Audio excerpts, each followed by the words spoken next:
Welcome to the countdown to kick-off for Celtic versus Falkirk. The game's taking place tomorrow, the 22nd of September. I'm joined today by Brydo, a familiar face to the pre- and post-match shows, but he's brought a friend along today. We've got a Falkirk fan with us on for the show today, a guy called Dave. Dave, a big game for yourselves coming up on Sunday. We'll look into how Falkirk are playing at the moment and obviously what they're hoping to achieve in this game coming up tomorrow.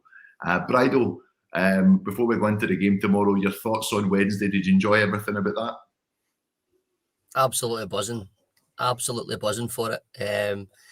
We've taken a lot of stick from, we'll say, so-called neutrals for a wee while, and some of it's deserved. I thought last year we actually done better than a lot of people suggested, and if we got our business right in the summer, that I was quite confident that we could maybe actually do something. The new format's quite hard to try and predict, but we keep hearing 10 points, and you'll qualify and all that kind of stuff. But just it all kind of came together.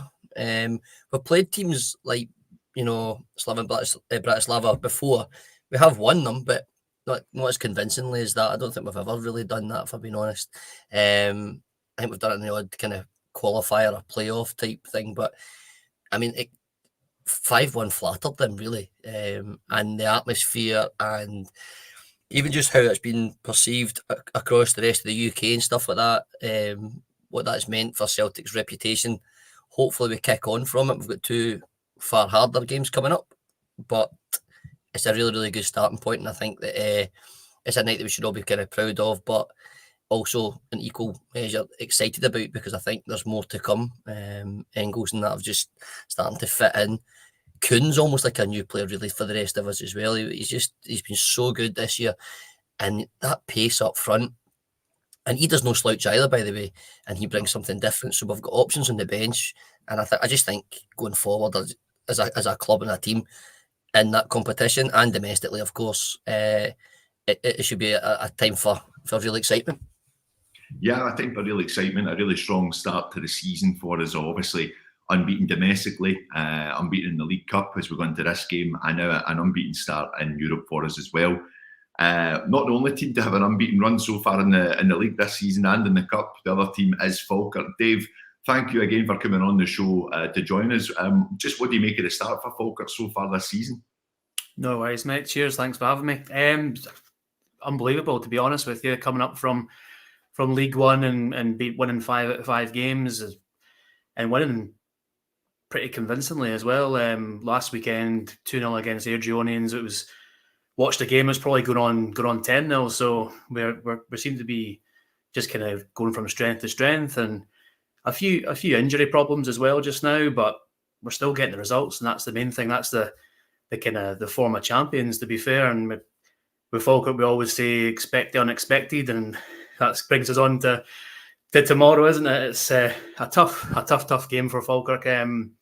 Celtic are flying. Watched the game the other night as well. One of those kind of Falkirk fans that if Celtic are playing a lesser Scottish team, I'm probably going to sway for that team, like a Hearts or a Motherwell. But if Celtic are playing in Champions League, I'm backing Celtic every time, to be fair. I'd like to see the Scottish teams doing well in Europe, and yeah, you've done fantastic there. Back on at Falkirk, yeah, we've top of the league, and hopefully still there today after having the kind of free crack at Celtic tomorrow and other teams in Championship playing.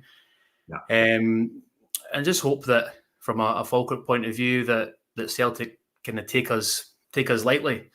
Last weekend we were playing Stennismuir in the Challenge Cup, the cup that Celtic's not involved in that one, but but we did similar. We put out mostly kind of reserve players, and we got caught on penalties 2-1 and knocked out, which for our league campaign might be the best thing. But if Celtic do something similar tomorrow and make a whole raft of changes, then who's to say we can't nick it and maybe get a wee win or a penalty shootout, or you just never know in cup football. That's the great thing about the game that we all love, is that these shocks kind of they do happen sometimes. So that'll be what I'm banking on. But a few injuries for Falkirk. We've got arguably our best player, Callum Morrison. He's on the sidelines just now, and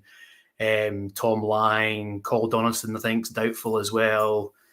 And Aidan Nisbet, I think he might have trained during the week, but I think he's a question mark for tomorrow as well. So I reckon it's probably the same team that will line up tomorrow that lined up against Adrionians and got a convincing 2-0 win. So I think that will be the lineup that we go for, to be honest. I think going to Celtic Park, I can't see Celtic not scoring. So I think we'll have to come out and be fairly attacking and look to get a goal, because I can't see Celtic not getting one. So if I'm being put my Falkirk hat on, I'm hoping for maybe a 1-1 or 2-1, or maybe a take it to extra time and penalties.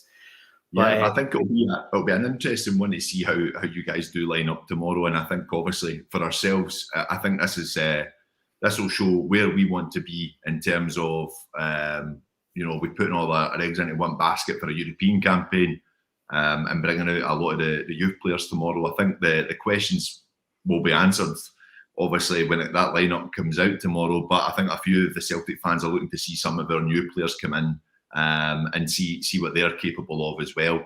What I would say to yourself, Dave, a guy that Celtic know pretty well, I think he's part of the scouting setup for a little while with Celtic, and John McGlynn, and part of the obviously the setup at Hearts for quite a while, when he came up against us a good few times.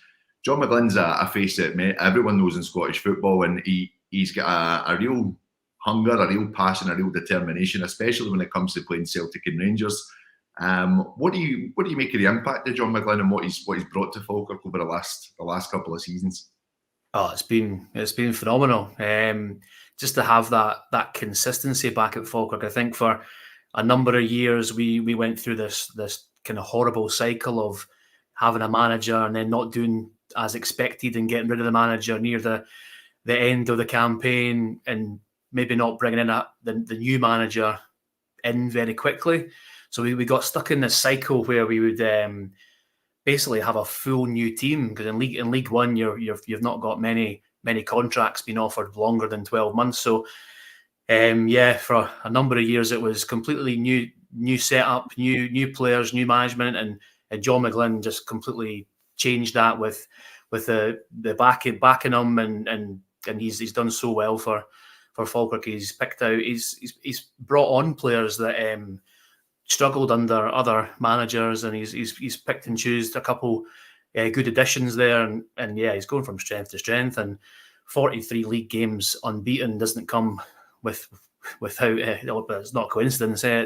It's proof in the pudding that he's done the job, Yeah, absolutely. And I think two of the players that Celtic fans will keep an eye on, we've spoke about it many times, as you mentioned, Brydo, young players that have left the team over the years, but they're popping up all over different Scottish setups. Two of them being Aidan Nisbet and Calvin Miller. What have you seen from them, Dave? Have they brought a lot to the table? Aidan Nisbet, obviously not so much this season, he's been injured, but the tail end of last season he was probably one of our star performers. Our last game of the season, we were losing against Alloa, trying to keep that unbeaten season going, and Aidan Nisbet popped up and was the kind of pivotal player in that game to kind of make that title day celebrations go well and keep that unbeaten run going. And Calvin Miller as well, he's been fantastic for us. Last season he bagged 9 goals, and he's got 1 goal just now in the league this season. But he's been popping up and causing defences mayhem all over the place. So two players that have really done well for Falkirk. Nice one, great to hear. It's good to hear that they went on and been able to kind of play at a really strong level. I think it's one of the toughest leagues in the country as well, and I think that to be sitting top of it after just returning to it's a great achievement for Falkirk so far. What's your hope in terms of the season ahead? Then what's the thinking? I know obviously when I spoke to you just before we come on air, you were speaking about keeping yourself kind of grounded, looking at the challenge for Ayr United, for example. But what's a good season to yourself, Dave? I think before a ball was kicked this season, I think many Falkirk fans would have been happy with a mid-table or pushing for the playoff, just consolidating in the Championship after a number of years in League One.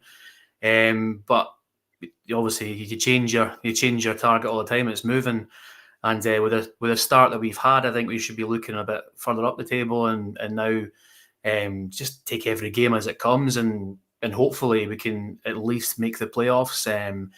We know the playoff setup in the Championship is a fairly brutal one, with like third versus fourth playing each other twice, and then playing second twice, and then playing the second bottom of the Premier League twice, all within 11, 12 days. You know, it's a brutal kind of playoff setup. So I think realistically, we would have to maybe finish second to have a good crack at that, playing all those games in a short space of time. But I used to say we can't keep this run going, and hopefully Ayr slip up today, and then we'll be a point ahead with a game in hand, and then we're on and pushing. You know, that's the hope anyway. Just playing better football, and if we can get far in the league and be thereabouts come April, May, then yeah, that'll be where we're looking at.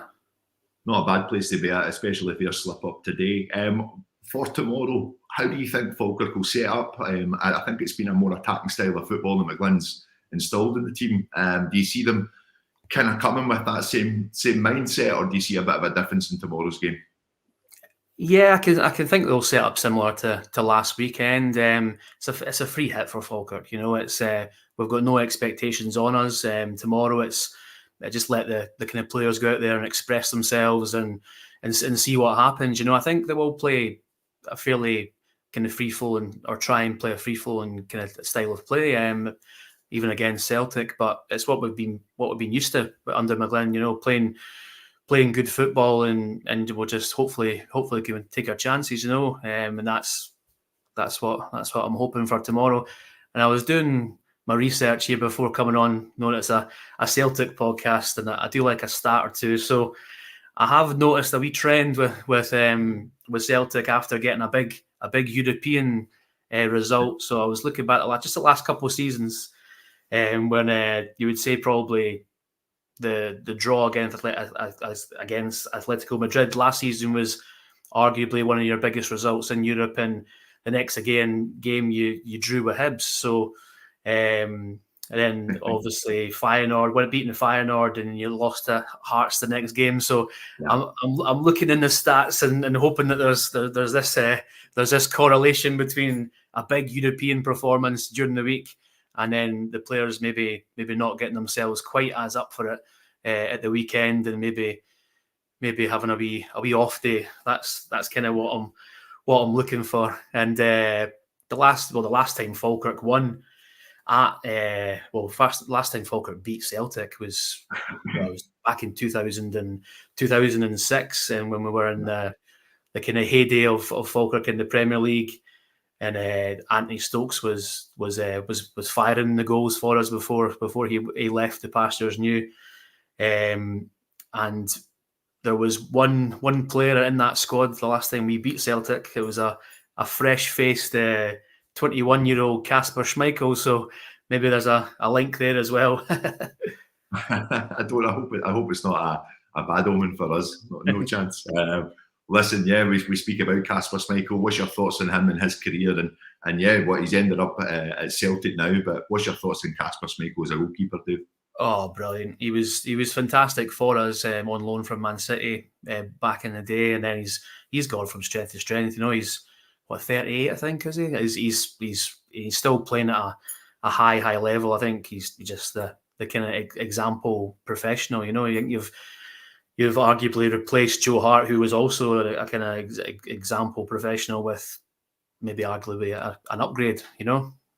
Yeah, I think so. I think a lot of people are starting to see that now. I think there is a difference in the level of class and our goalkeepers now.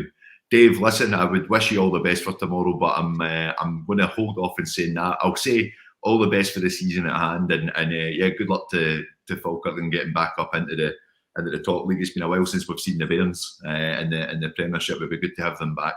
But a big thank you for coming on today's show, and yeah, all the best for the season, mate. Okay. No worries, mate. Likewise, can't wish you well for tomorrow, but for a European campaign in the league, take care.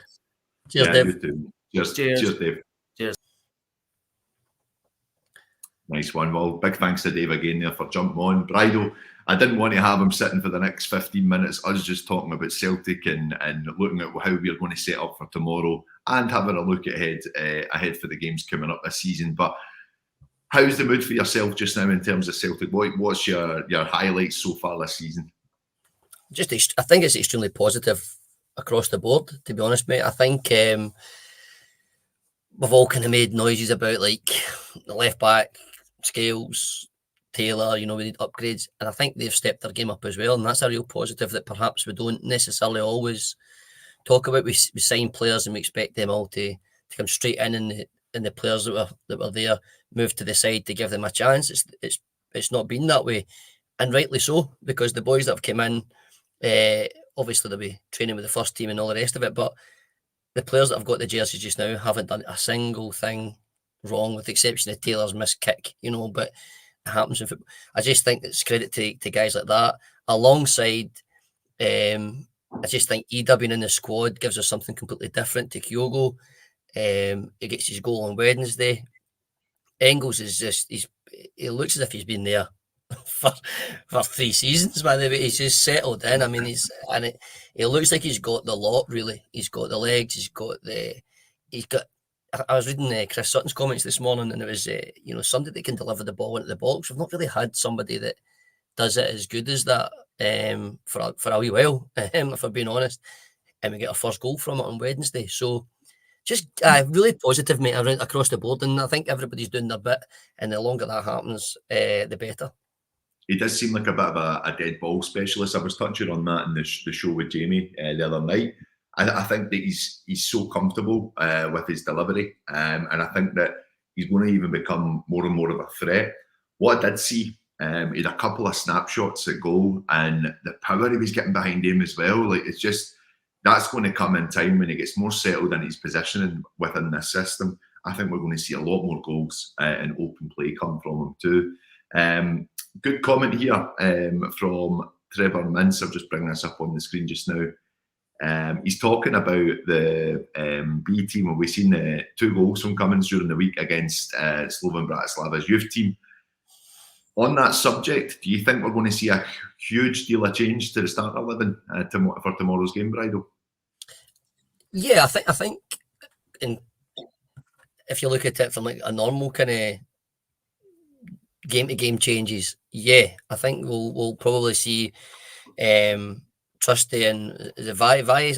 I've tried to pronounce that name 100 times, but I just mumble it through it. I think that those 2 will definitely be in. I think Bernardo will start. Bernardo's the unfortunate guy. It's actually, I use as an example to show the level we're now at, and that is the fact that he's done nothing wrong at all, far from it, but yet he finds himself out the starting 11, and that's because the quality of players that we've now got at our disposal is far better. And he will go on and do great things for Celtic. I think he's a really, really good player, so I think he'll come in as well. I think he'll keep Kalmak and Engels in. McGlynn could come in, to be fair, and Engels gets a break, but I think this to get Engels into that kind of and keep that momentum going, I think he'll probably keep those in, and Kalmak, I think he'll keep in just to make sure everyone's kept honest during the game. And then probably, I'd imagine Forrest will come in and Ida, and he'll probably just keep Maida running and just keep doing what he's been doing. He's got the energy. He's got the energy. I mean, I think he got lost in his press conference, didn't he, Brendan, when he just started giving examples of when he's just watching Maida and he's over here and he shouldn't be. The next thing you know, he's over here and he's nicking it, and you can see that he just gets, as a coach, he's so happy that he's got a player like that. I think he actually said he's the best in world football at doing it. And being honest, is there anybody better that we've seen, even in the Euros and stuff? I don't remember seeing anybody that does what he does for as long as he does. Now, we all know that he could get through on goal and hit the crossbar at the other end, or the ball could be bouncing in the car park, or he could scarf it out with a cross. But they are the forgivings that we can give him, because he will then offer all of the rest of the stuff in that crazy world of his. Yeah, I think for me, he starts. We'll have a little look at the lineup just now then, Brydo. I think for me, I wouldn't be surprised if we see Sinisolo come in and giving Schmeichel a rest. But then I think Rodgers is quite stubborn as well when it comes to these games too. But I would be happy if we did see our new goalkeeper get an opportunity tomorrow. If it's Peter Schmeichel again, I'm still very happy with that decision too. Backline, I think we'll still see Alistair Johnson. A little bit unsure about Cameron Carter-Vickers. I've not heard anything. I've not seen the press conference for this game to see if he's going to make it or not. But I think we're likely to see Austin Trussey come into the team tomorrow. I don't think that'll be for Liam Scales. I think it will be Trusty and Scales tomorrow. I think Liam Scales is that's his jersey for the time being. Absolutely, he's been outstanding. One of those players that I do think the level has increased since more people have come in to try and take the jersey from him. Tomorrow, I would give Alex Bailly a chance from the start. I think, and it's nothing against Greg Taylor. I think he's unfortunate with that one against Slovan Bratislava and the mistake he made. So that would be my backline. Would you agree with that one? Yeah, I've got it written down here that Kasper Schmeichel's in goals. I think you said Peter Schmeichel there, but to be honest with you, the way Dave was talking about how good Falkirk might be, Peter Schmeichel might not be enough. But I think he keeps Kasper Schmeichel in goals. But like you said, it'd be good to see the Sinisolo come in just to get a proper look at him. We've seen him in pre-season and stuff, but I think it's just... It's such that position, isn't it? The goalkeeper. It's like, does he just keep it running as it's been, or does he give him a rest? I think he sticks with Kasper Schmeichel, to be honest. But Johnson, I agree with, and the other three. Yeah, I think get the two new boys in. This is a time at home against a team in the division below, although they're doing really well. That should be where we're getting to have a wee look at these guys and also give some of our guys a break as well. Yeah, I think so too. And that's where when we come in the midfield, I do think he'll rest Callum McGregor tomorrow. I think we will see Luke McCowan be given that opportunity in that position. And I agree with you. I think Paulo Bernardo will come in, and Arne Engels just wants to play football, I think. So I think he also starts tomorrow too. Would you say probably just McGregor for McCowan for yourself there? Yeah, and to be honest with you, I would want McCowan. I would want McGregor to be rested. It's like almost like what you think will happen to what you want to happen. I would want McCowan to get the chance there. Again, I was reading this morning about reports. I think it was Tony Watt had come out and said something that he's speaking to players still at Celtic, and what they've then commented on how he's fitted in to that level, and he's just not looked out of place. He got his first goal the other week as well. So I like him as a player.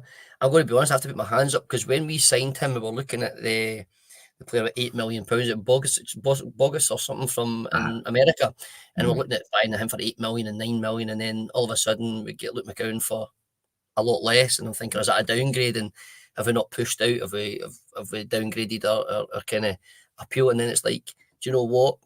He has come in and he's hardly put a foot wrong. There's some good periods of play when he came in, which is hard to come off the bench and stuff as well. So I would like to see him starting a game. Because I think when you start it and you're especially in that position, your job to dictate the pace of the game. It's much easier to do that if you're starting from the first whistle. So I would love to see him in. It's just whether or not Brendan makes that many changes, especially with McGregor being as important as he is. So either way, I'm happy. But I'd like to see McGregor start to get a rest in some of these games. Yeah, well, listen, we've had a bit of an update from the comments there. So the Pork Chop Express is just let us know that the McCowan will be cut free. What a name! What a name! We should know that. You're absolutely right. We should know that, but we've missed that one. So apologies, Pork Chop. Tino goes away for a week, Paddy, and it's all went to pot. It's Celtic Park. We've got Falkirk fans on the show. You name it. Everything's happening, Brydo. The opposition. We've got Peter Schmeichel in goals. We're still getting comments coming in telling us that he's cup tied as well. Absolutely amazing. We get the point, team. Thanks very much. Thank you. No, I think for me, we're looking at obviously this front line as well. I would be happy to see the likes of Forrest come in, but also I don't know if I really want to upset what Nicholas Kuhn is producing at this point in time. I think he's been incredible at the start of this season. I really love just watching the energy from him, the pace on the lad as well, how quick he is on the turn. I think he's only getting better and better. What would you say about Kuhn keeping his position for tomorrow's game, Brydo? I mean, he's more than deserving to keep his position. There's no question about that. I'm just thinking further ahead. Through history of football, if you like, those are the positions where people pull their hamstrings and get injured. The pacey players like that. And I just think if we get opportunities to give them a wee rest. Now, bearing in mind, we had the international games that he wasn't featuring in. So he's had a wee break already. So it's not like this. It's just going forward. The games will become thick and fast. We're going to, in a couple of weeks' time, we're going to have a game against like a Dortmund side, for example, midweek, and it's going to be a hard shift. And these guys are being honest in their play. You know, they're leaving nothing out there. I was looking at the stats on like how many kilometres or metres, whatever it is, that these players have ran and what they've done. Maida is obviously at the top, but Kuhn and other players, Engels stuff, they're not far behind. So they're putting a lot of shifts into the game. And you obviously want to keep other players kind of ticking over as well. Forrest being one of them. He comes on, sets a goal up on Wednesday, still looks pretty sharp. Do you know what I mean? He still looks really sharp. So I think just on that basis, to kind of protect some of the players, I think I'd probably put Forrest in to keep him ticking over. Yang, I've not really mentioned much at all because I think he's, you know, the fact that Forrest has then came back above Yang in the pecking order says a lot about what Yang's not doing, and he's just not producing, which he's now found himself in a position where he's not getting the opportunity to even try and rectify it. So don't tell me Yang's cup tied as well, as he? I mean, I'm absolutely shocked here. I think I would put Forrest down personally to start. I wouldn't be against it. The other one I was thinking, obviously we're speaking about Daisen Maeda. He's been such a crucial player for us so far this season and at the tail end of last season as well. I wouldn't be surprised if we see Luis Palma getting part of the game tomorrow, just to try and give him some sort of rest. I don't think it would be from the start though. I don't think it would be in from the very beginning. My thinking is that it will be Adam Idah tomorrow. I think Adam Idah will get the nod up front. I think Kyogo's a kind of player that wants to play every game, but again, just with him carrying this injury in the shoulder, and it can happen. It could happen at any time. I think there'll be a bit more precaution around that. What's your views in the striker position, Brydo? Yeah, to me, I think that's a no-brainer, really. You know, you've got to try and protect the players, and I think Kyogo's one of those players. Like you said, that shoulder injury just seems to keep cropping up now and again, and it can come from nothing at all. It can come from a kind of innocuous fall or whatever. And I just think either we've spent a lot of money on him as well, and therefore if we're not thinking about starting him in a lot of the games, then, you know, doesn't really make sense. So I think he's already proven there's nothing to prove. Adam, you know, he's proven to us already that he can cut the mustard. So I think it's again, he's deserving of his chance to get in at the start. He's deserving his chance to add some goal tally onto his numbers. And again, it's really, really important because if players are out injured or are unavailable, we need them to be sharp. And it's in that position, we've only really got the two. So it's protecting one to make sure he's okay, but it's also making sure the other one's ticking over and gets that kind of match sharpness, especially in front of goal, and just hopefully putting Falkirk to the sword and getting a couple of goals for himself. Yeah, absolutely. So we had Dave saying he would be hoping for something along the lines of 1-1, maybe hoping for a bit of extra time tomorrow and see if they could take it to penalties. Brydo, I'll ask you for your prediction for tomorrow's game. Dave is a very, very good friend of mine, but he's when he was talking, I was looking to see if some pigs were flying on his hope and predictions. If Falkirk come out and attack like she suggests they will, and I don't see any reason why they wouldn't, because that's how their style is, and they've never really had to do the whole sitting back and defend in blocks of 5, So they're going to they will come out and play that way, and I think it will suit Celtic to a T, and I think Celtic will win by, I'm going to say a 3-0, a 3-0 tomorrow. McGlynn sets them up. They're honest, they're organised, it won't be an absolute doing. But respectfully, I think Celtic will have far too much to offer, and it'll be a kind of 3-0 job tomorrow. Yeah, I'm going to go with the same score. I think 3-0 tomorrow as well. I think if there is those little bits of change in our system, I think that you give some of the players the benefit of the doubt of not even being up to speed of how we're playing fully just now, and give them that time just to bed into it. But I still think we'll have too much for Falkirk in the end. It'll be an exciting one. It will be interesting to see some of these guys come into the team and show what they're worth. I think we're all very excited to see Austin Trusty and Alex Bhoys and see what they can bring to the table. And yeah, I'm looking forward to it. I think it'll be a good game. Brydo, your final thoughts for the game tomorrow and just for Celtic as a whole going into the next week as well. Well, Paddy, as a man who's lived in Falkirk for nearly 40 years, Celtic can't lose the game.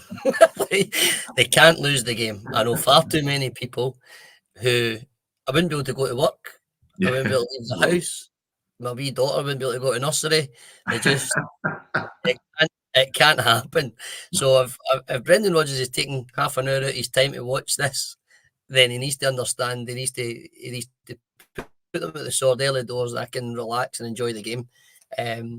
But my final thoughts on the game are that Falkirk are a club that have been kind of in the dark for far too long for Scottish football.